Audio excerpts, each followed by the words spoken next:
రేపు ఎన్నికల విధుల్లో ఉండే కొంతమంది ఎవరైతే అధికారులు ఉంటారో వారికి ఈరోజు పోస్టల్ బ్యాలెట్ అవకాశం కల్పించింది ఈసీ. అయితే ఈ 8వ తారీఖు దాకా ఉంది మాట ఈ యొక్క ఓటుని వారు ఉపయోగించుకోవచ్చు ముందుగానే. అదేవిధంగా 80 సంవత్సరాలు దాటిన వృద్ధులు కానీ వీళ్ళందరికీ, వికలాంగులు కానీ వీళ్ళకి కూడా ఈరోజు ఒక వెసులుబాటు అనేది ఈరోజు కేంద్ర ఎన్నికల సంఘం కల్పించడం జరిగింది. ఇప్పుడు ఆశ్చర్యం కలిగిస్తున్న అంశం ఏంటంటే ఏకంగా 85 నుండి 90% ఓట్లు తెలుగుదేశం వైపు అంటే కూటమి వైపు మొగ్గు చూపారు ఈ ఉద్యోగులు కానీ ఈ వృద్ధులు కానీ వీళ్ళందరూ కానీ. ఈరోజు ఒక ట్రెండ్స్ బయటకు వచ్చినాయి. ఇప్పుడు జగన్మోహన్ రెడ్డి గారికి నిద్ర పట్టిన అంశం ఇది. రాష్ట్ర వ్యాప్తంగానే కాదు, ఈరోజు ముఖ్యంగా వైసీపీ వర్గాల్లో చర్చనీయాంశంగా మారిన అంశం కూడా ఇదే. మీరు చూడండి, ఈ వార్త బయటికి వస్తున్న తరుణంలో ఈరోజు రాష్ట్ర వ్యాప్తంగా ప్రచారానికి కూడా కేడర్ ముందుకెళ్ళట్లే. ఇంకా అయిపోయామనే సంకేతం కూడా వారికి అర్థమైపోయినట్టుగా సమాచారం. మీ అభిప్రాయం ఏంటి? ఇది ట్రెండ్స్ వాస్తవం అవుతాయి అంటారా? ఈ ట్రెండ్స్ ఆధారంగా రేపు ఎన్నికల్లో వీళ్ళు గెలుస్తారు వాళ్ళు గెలుస్తారని డిసైడ్ చేయొచ్చు అంటారా? ఏంటి మరి మీ అభిప్రాయం? నిస్సందేహంగా చేయొచ్చు. ఇప్పుడు మీరు ఉదాహరించిందే కాకుండా ఇక్కడ ఇంకో ప్రమాదం కూడా జరుగుతూ ఉంది. ఎవరైతే వ్యతిరేకంగా ఉన్నారో ఇప్పటి వరకు జరుగుతున్న దాన్ని దృష్టిలో పెట్టుకునే వాళ్ళు చాలామంది అధ్యాపకులకు సంబంధించి వాళ్ళని ఇంకా ఇబ్బందులు పెడతానే ఉన్నారు. ఇక్కడి నుంచి అక్కడ, అక్కడి నుంచి ఇక్కడ, మీరు ఇక్కడ కాదు, రకరకాల మీరు ఆ ప్రదేశం కాదు, ఈ ప్రదేశం కాదు, రకరకాలుగా ఇబ్బంది పెడతా ఉన్నారు. ఇక్కడ మీరు ఒకటి ఆలోచించండి, ఈరోజు జరుగుతున్న పరిణామాలు. ఉద్యోగస్తులు కావచ్చు, వ్యవసాయదారులు కావచ్చు, మహిళలు కావచ్చు, విద్యార్థులు కావచ్చు, ఈ నలుగురు ఎటు కొమ్ము కాస్తే వాళ్ళే ఇప్పటివరకు అధికారంలోకి వచ్చారు. 2004లో తీవ్రంగా వ్యతిరేకించారు చంద్రబాబు నాయుడు గారిని. కాంగ్రెస్ పార్టీ అధికారంలోకి వచ్చింది. 2014లో అనుకూలంగా ఉన్నారు, తెలుగుదేశం ప్రభుత్వం అధికారంలోకి వచ్చింది. 2019లో వ్యతిరేకంగా ఉన్నారు, వైఎస్ఆర్సీపీ ప్రభుత్వం అధికారంలోకి వచ్చింది. ఎందుకు వాళ్ళు వ్యతిరేకంగా ఉన్నారో అది ఇప్పుడు కూడా అర్థం కాని పరిస్థితి. 2019లో వాళ్ళకి 5 రోజులే పందినాలు పెట్టారు. హైదరాబాద్ నుంచి వచ్చే వాళ్ళందరికీ రైలు సౌకర్యం ఏర్పాటు చేశారు. వాళ్ళకి అన్నీ ఇచ్చారు. అలాగే 43% ట్రీట్మెంట్ ఇచ్చేశారు. ఇన్ని చేసిన తర్వాత కూడా ఎందుకు వ్యతిరేకంగా అవతల ఆయన ఆశ కల్పించాడు. సహజంగానే ఆశకు లోనయ్యారు వాళ్ళు. ఈరోజు తత్వం బోధపడింది. వాళ్ళకి రావాల్సిన విశ్రాంతి ఉద్యోగులకు సంబంధించి ఇంతవరకు కూడా పిఎఫ్ ప్రావిడెంట్ ఫండ్కు సంబంధించింది ఇంతవరకు విడుదల కాలేదు కదా. అలాగే మీరు ఇందాక ఉదాహరించినట్టు ఆ ఉద్యోగస్తులకి మొన్నటి వరకు కూడా 1వ తారీఖు నాడు ఏ రోజు కూడా వాళ్ళ ఖాతాలో డబ్బులు జమ కాలేదు కదా, సకాలంలో అందలేదు కదా. ఇవన్నీ దృష్టిలో పెట్టుకుంటా ఉంటే ఈరోజు చూసుకుంటా ఉంటే మీరు ఉదాహరించిన వాళ్ళే కాకుండా ఆశా వర్కర్ల పరిస్థితి ఏంటి, అంగన్వాడీ పరిస్థితి ఏంటి, మున్సిపల్ కార్మికుల సిబ్బంది పరిస్థితి ఏంటి ఒకసారి ఆలోచించండి.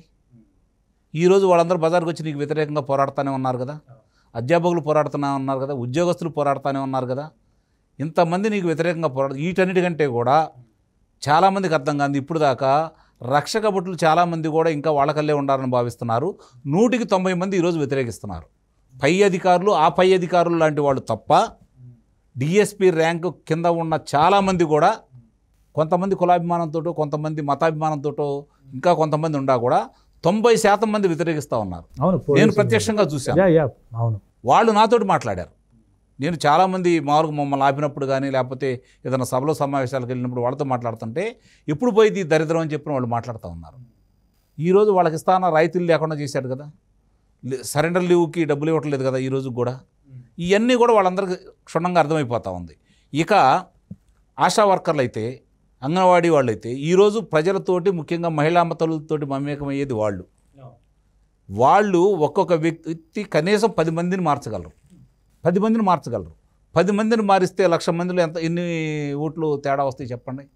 ఇట్లా చూసుకుంటా ఉంటే మనం ఒక్కొక్కటి ప్రామాణికంగా తీసుకుంటా ఉంటే ఉద్యోగులు కూడా 13 లక్షలు ఉన్నారండి. ఇంటూ 3 వేసుకున్నా 40 లక్షల ఓట్లు.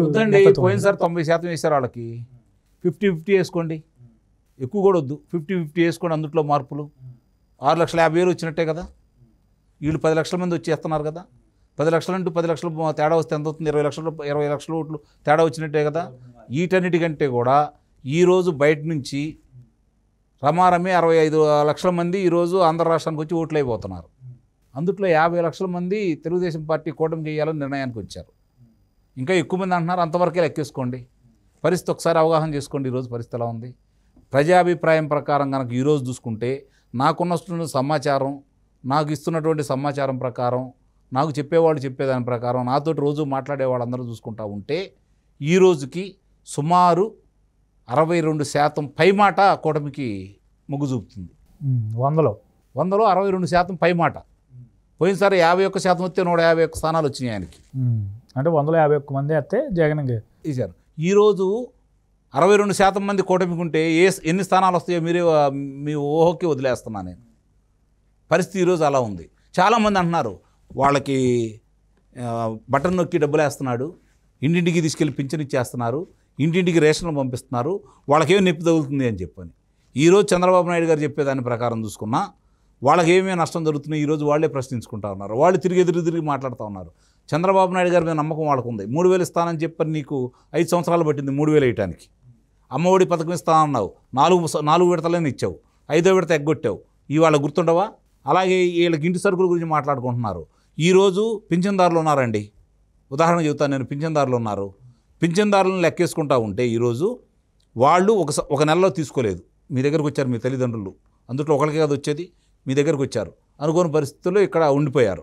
2వ నెల వెళ్ళలేదు, 3వ నెల వెళ్ళినా కూడా తెలుగుదేశం ప్రభుత్వం ఆ రోజు ఇచ్చింది. నీకు ఒక నెల 5వ తారీఖు దాటిన తర్వాత నువ్వు వెళ్తే నీకు లేదు కదా, 2వ నెల అనేది నీకు రావట్లేదు కదా. మరి ఇవన్నీ వాళ్ళు ఆలోచించుకోరా? వాళ్ళు ఎక్కడున్నా సరే సస్తా బతుకుతా రావాల్సి వస్తుంది కదా. మీ దగ్గర హైదరాబాద్ వచ్చారండి, తక్కువగా వచ్చి రావాలంటే 2,000 రూపాయలు అవుతుందా లేదా? అంటే వాళ్ళకి ఇచ్చే 3,000 2,000 రూపాయలు తీసేస్తే 3,000 కూడా ఇవ్వలేదు కదా నిన్నదాకైనా, 2,250 రూపాయలు ఇచ్చేస్తే వాళ్ళకి ఏం మిగులుతుంది? ఇది ఆలోచించుకుంటారు కదా. ఈరోజు వాళ్ళందరూ అనుకూలంగా ఓట్లు వేస్తారా? ఇంటింటికి సరుకులు అన్నారు, ఏమి ఇస్తున్నారు సరుకులు? తెలుగుదేశం ప్రభుత్వంగా రేషన్లో ఎన్ని రకాలు ఇచ్చింది? నూనె ఇచ్చింది, పప్పు ధాన్యాలు ఇచ్చింది, చింతపండు ఇచ్చింది, బెల్లం ఇచ్చింది, పండగల కానుకలు ఇచ్చింది. ఈరోజు నువ్వేమి ఇస్తున్నావు? బియ్యం ఒకటి ఇస్తున్నావు, అది కూడా సన్న బియ్యం అన్నావు. ఏది? ఇవన్నీ ప్రజలు ఆలోచించుకోపోతున్నారు. వాళ్ళు అనుకూలంగా ఓట్లు వేస్తారు అంటే అంతకంటే ఆశాస్వాదం ఉంటుందైతే నేను అయితే భావించట్లేదు. ఇవన్నీ తీసి పక్కన పెట్టేసేయండి. విద్యార్థుల్ని రెచ్చగొట్టాడే లేదా? ప్రత్యేక హోదా నేను తీసుకొస్తాను, ప్రత్యేక హోదా వస్తేనే మనకు సంజీవిని అన్నాడు కదా. ఈరోజు ఆ సంజీవిని లెక్కేసుకుంటా ఉంటే ప్రత్యేక హోదా రాకపోగా మన వల్ల కాదు, 151 స్థానాలు వచ్చిన నువ్వే ఏమి చేయలేను, 22 మంది లోక్సభ సభ్యులు వచ్చిన నువ్వే కాడి కింద వేస్తే నువ్వు ఎంతమందిని ఇస్తే రేపు పొద్దున పోరాడతావు? పోరాటానికి నీ దగ్గర ఏముంది? వెనకమాల కావాల్సినటువంటి నీ మీద ఫిర్యాదులు ఉన్నాయి. ఎక్కడ లోన తీసుకెళ్ళి మళ్ళీ కారాగారంలో వేస్తారనే భయం ఉంది. నువ్వు జీవితంలో పోరాడలేవు కదా, ఏ పార్టీ పైన అధికారంలో కూడా ఎవరి మీద నువ్వు అయితే పోరాడలేవు కదా. కాబట్టి నీ మీద నమ్మకం పోయింది కదా. విద్యార్థుల్ని కళాశాలకు వెళ్ళావు, విశ్వవిద్యాలయాలకు వెళ్ళావు, పాఠశాలలకు వెళ్ళావు, వాళ్ళని మాయలో పడేసావు, నీ ఎమ్మటి ఉన్నారు. ఈరోజు 195% మంది విద్యార్థులు కులం మతంతో సంబంధం లేకుండా నిన్ను ఇంటికి పంపించడానికి వాళ్ళు తిరుగుతున్నారు. చూడండి, చంద్రబాబు నాయుడు గారు 75 సంవత్సరాల వయసులో సమావేశాలు సభలు పెడతా ఉంటే అందుట్లో 25 మంది అచ్చం కుర్రవాళ్ళు కనపడుతున్నారు చూడండి. అలాగే విద్యార్థులు కనపడుతున్నారు. ఎందుకు వెళ్తున్నారు వాళ్ళు? వాళ్ళ భవిష్యత్తు అంధకారం అయింది కాబట్టి. చంద్రబాబు నాయుడు గారు ఉండగా ఎన్ని ఉద్యోగాలు వచ్చినాయి, ఎన్ని పరిశ్రమలు వచ్చినాయి, వాళ్ళకు లెక్కలంటూ ఉండవు కాబట్టి. మహిళలు ఉన్నావు, మద్యపాన నిషేధం అన్నావు, నమ్మించావు. ఈరోజు వాళ్ళ పరిస్థితి ఏంటి చెప్పండి. నాకు తెలిసినంతవరకు సుబ్బు గారు ఏ వైద్యశాలకు వెళ్ళినా కూడా 100 మంది కనుక అక్కడ రోగులు ఉంటే 75 మంది కల్తీ సారాకు కావచ్చు, ఈ నాసిరకం మద్యానికి అలవాటు పడ్డవాళ్ళు కావచ్చు, వాళ్ళే కనపడుతున్నారు. మరి ఆ బాధలన్నీ వాళ్ళు కనపడతానే ఉన్నాయి కదా. నువ్వు ఇంటికి 13,000 ఇస్తున్నావు, ఏది అమ్మఒడి పథకం కింద, లేదంటే పింఛన్కి ఒక 3,000 రూపాయల కాడికి లెక్కేసుకుందాం. కానీ నువ్వు వాళ్ళ దగ్గర ఎంత తీసుకుంటున్నావు? ఎనికి మద్యం వల్ల ఎంత తీసుకుంటున్నావు? నెలకు 4,500 రూపాయలు తీసుకుంటున్నావు. మామూలుగా ఒక క్వార్టర్ తాగే వ్యక్తికి. ఎక్కువ తాగే వాళ్ళ పరిస్థితి ఏంటి? ఈరోజు వైద్యానికి ఎంత అవుతుంది? వాళ్ళ అనారోగ్యానికి గురించి పట్టించుకునే వాళ్ళు ఎవరు? ఇవన్నీ ఆలోచించుకుంటారు కదా. వీళ్ళందరూ రేపు పొద్దున్న నీకు ఓట్లు వేస్తారా? దళిత డాక్టరు సుధాకర్ గారిని ఏ విధంగా ఆయన మానసికంగా హింసించేసి ఆయన పిచ్చివాడిగా ముద్రేసి హత్య చేశారనేది నేను భావిస్తున్నాను. ఆత్మహత్య చేసుకున్నారని తిరిగి మీరే కదా చెప్పింది. ఓ దళిత డ్రైవరు నీ దగ్గర శాసనమండలి సభ్యుడు చంపి ఇంటికి తీసుకెళ్ళి అంత ధైర్యంగా పడేసి నేనే చంపానని చెప్పిన తర్వాత ఎలాంటి అభియోగాలు మోపి ఈరోజు బయటకు తిరిగే అవకాశం నువ్వు కలిగజేస్తున్నావు? నీతో పాటు సభలో సమావేశాల్లో తిప్పుకుంటున్నావా లేదా? ఇవన్నీ కూడా ప్రజలు వాళ్ళిద్దరు దళితులు కాదా? శిరోమండలం దళితులు కాదా? వాళ్ళందరూ నీకు అనుకూలంగా ఓట్లేస్తారా? అబ్దుల్ సలాం గారు కుటుంబం మొత్తం ఆత్మహత్య చేసుకుంది కదా నీ పుణ్యమాని. ముస్లింలకు సంబంధించిన వాళ్ళందరూ రేపొద్దున గంపగుత్తుగా నీకు వేస్తారా?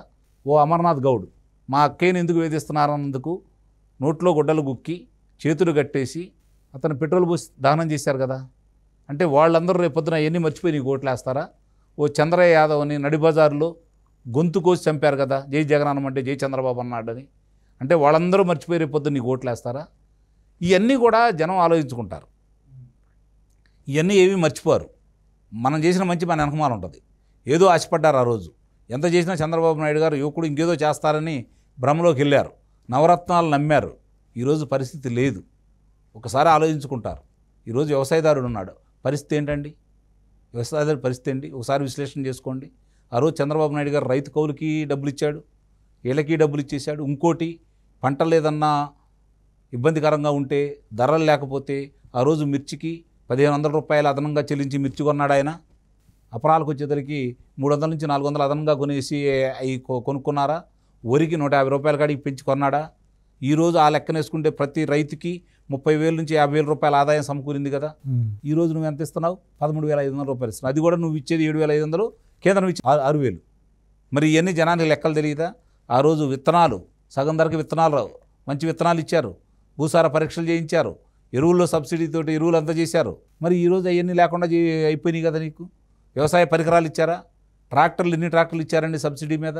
తైవాన్ ఇంజన్లు ఎన్ని ఇచ్చారండి? ఈరోజు చివరికి వర్షాలు ఏదైనా పడితే పంటకి ఇబ్బంది అవుతుంది, పట్టాలు ఇచ్చారా? పైన కప్పుకునే పట్టాలు, ఇవన్నీ సబ్సిడీ మీద వచ్చినాయి కదా. ఇవన్నీ తెలుగుదేశం ప్రభుత్వం ఇచ్చింది కదా. నువ్వన్నీ ఆపేసావు కదా. ఇవన్నీ రేపు ఆలోచించుకోరా వాళ్ళందరూ.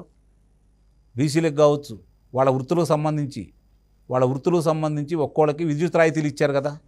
నువ్వు ఇప్పుడు అవన్నీ ఆపేసావు కదా. ఈరోజు ఎంత పెరుగుతుంది ఒక్కోళ్ళు విద్యుత్తు? ఇవన్నీ ఆలోచించుకోరా. కాబట్టి ప్రజలు ఇవన్నీ క్షుణ్ణంగా అర్థం చేసుకుంటున్నారు. ఇంటికి తీసుకెళ్ళి పింఛన్ ఇచ్చాము, సరుకులు ఇచ్చాము అనుకుంటే దాని మీద ఎంత భారం మోపుతున్నావు, ఎంత ఎదురుగా వసూలు చేస్తున్నావు అని చెప్పని. ఇంకా రాష్ట్ర అభివృద్ధి లేదు, వాళ్ళ స్వాదం కూడా, అనేక ఫ్యాక్టర్స్ ఉన్నాయి. సో మెనీ ఫ్యాక్టర్స్ అండి, ఒకటి కాదు రెండు కాదు. ఇది మంచి జరిగిందని చెప్పుకోవడానికి ఏమని చెప్పండి. కాబట్టి ప్రజలు చాలా విజ్ఞానవంతులు, వివేకవంతులు. ఆంధ్ర రాష్ట్ర ప్రజలు ఎవరిని ఎప్పుడు కర్రు గాల్చి వాత పెట్టాలో వాళ్ళకి తెలిసినట్టుగా ఇంకెవరికి తెలియదు. వాళ్ళ చేతిలో బ్రహ్మాస్త్రం అనేది ఆయుధం ఒకటి ఉంది, ఓటనే ఆయుధం. దాని ద్వారా దుష్టులను ఎలా శిక్షించాలో, మంచి వాళ్ళని ఎలా రక్షించుకోవాలో, తిరిగి అధికారంలో ఎవరిని కూర్చోబెట్టాలో, అధికారంలో ఎవరు దించాలో ఒక నిర్ణయానికి వచ్చారు. కూటమికి అఖండ విజయం చేకూరుతుందైతే నేను భావిస్తున్నాను.